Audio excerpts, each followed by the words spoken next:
कैसे हो? आशा करता हूँ सभी अच्छे होंगे। तो मेरे प्यारे भाइयों, आज इस वीडियो में हम प्रश्नावली 6.2 क्लास 10 क्वेश्चन नंबर 5 करेंगे। ठीक है मेरे भाइयों, तो इस क्वेश्चन हम थेल्स प्रमेय और थेल्स प्रमेय का विलोम दोनों का उपयोग करेंगे। ठीक है, तो आइए सॉल्व करें इसे। तो लिखो हल में लिखो दिया है, क्या दिया है मेरे भाइयों?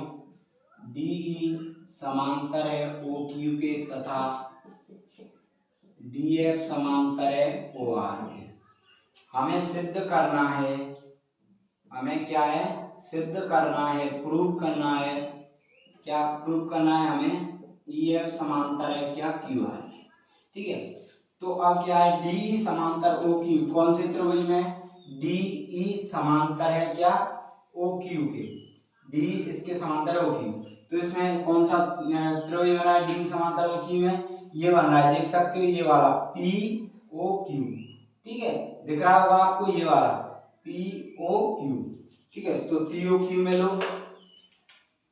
तो त्रिभुज पी ओ क्यू में क्या दिया है? पी ओ क्यू में दिया है डीई समांतर ओ क्यू। तो क्या होगा, जब ये समांतर है तो इसमें थेल्स प्रमेय लगाएंगे। तो थेल्स प्रमेय होता है यदि किसी त्रिभुज की एक भुजा के समांतर अन्य दो भुजाओं को भिन्न भिन्न बिंदुओं पर प्रच्छेद करके एक रेखा खींची जाए तो वह अन्य दो भुजाएं एक ही अनुपात में विभाजित हो जाती हैं। तो ये समांतर है एक रेखा एक भुजा की, तो क्या होगा? भुजाएं समान एक ही अनुपात में विभाजित हो जाएंगी थेल्स प्रमेय से। तो डी समांतर होगी, तो पीओ क्यू में T D upon D O equal to, sorry पहले ये लिखो, वो तो एक कुछ भी लिख सकते हो लेकिन पहले ये लिखो PE upon E Q equal to T D upon D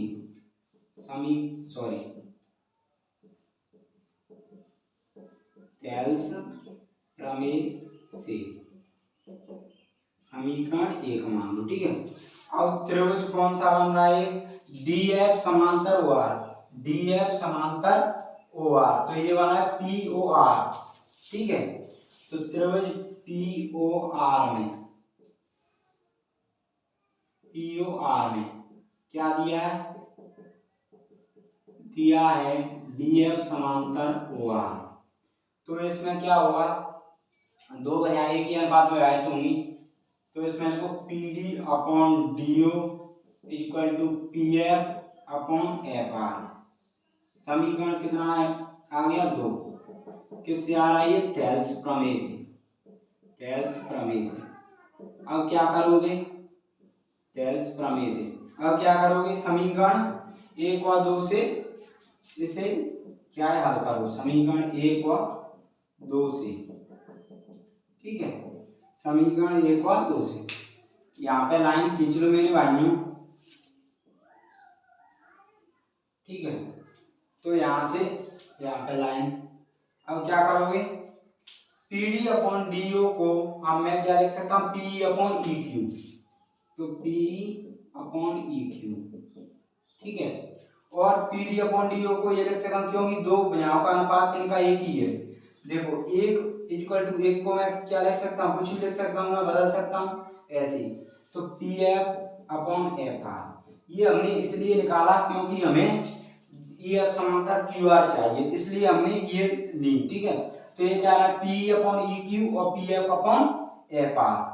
ठीक है, तो ये दो भुजाएं क्या एक ही अनुपात में विभाजित हो रही है। तो मेरे प्यारे भाइयों, इसमें हम थेल्स प्रमेय के विलोम से ई एफ समांतर क्यू आर हो जाएगा। क्यों? क्योंकि थेल्स प्रमेय का विलोम होता है यदि एक रेखा किसी त्रिभुज की दो भुजाओं को एक ही अनुपात में विभाजित करे तो वह रेखा तीसरी भुजा के समांतर हो जाती है। तो इससे क्या हो जाएगा? दो भुजाएं एक ही अनुपात में विभाजित हैं, तो क्या हो जाएगा? ई एफ समांतर हो जाएगा किसके? क्यू आर के। किससे? थेल्स प्रमेय के विलोम से, थेल्स प्रमेय के विलोम से। ठीक है, थेल्स प्रमेय के विलोम से ये आ गया हमारा इति सिद्धम, या लिख सकते हो इंग्लिश में हेंस प्रूव्ड। तो मेरे प्यारे भाइयों इसे हमने अच्छे तरीके से सॉल्व कर लिया। तो अगली वीडियो में हम प्रश्न नंबर 6 को कंप्लीट करेंगे। ठीक है मेरे प्यारे भाइयों।